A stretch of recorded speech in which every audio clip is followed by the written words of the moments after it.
Emergencia en Palmar. Inundaciones tras fuertes lluvias en Santa Elena. Noticias actualizadas. Últimas noticias desde la comuna Palmar, en la provincia de Santa Elena, tras las intensas lluvias registradas recientemente.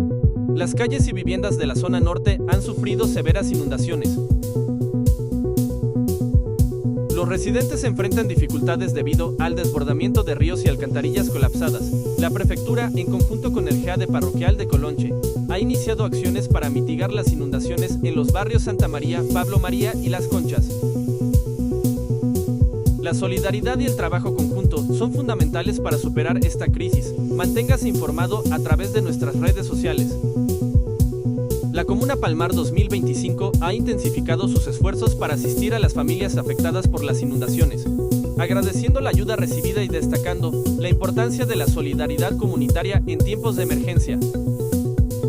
Además, ciudadanos reportan el desbordamiento del río en el recinto La Frutilla, en Santa Elena, dejando a sus habitantes aislados y requiriendo atención inmediata por parte de las autoridades competentes.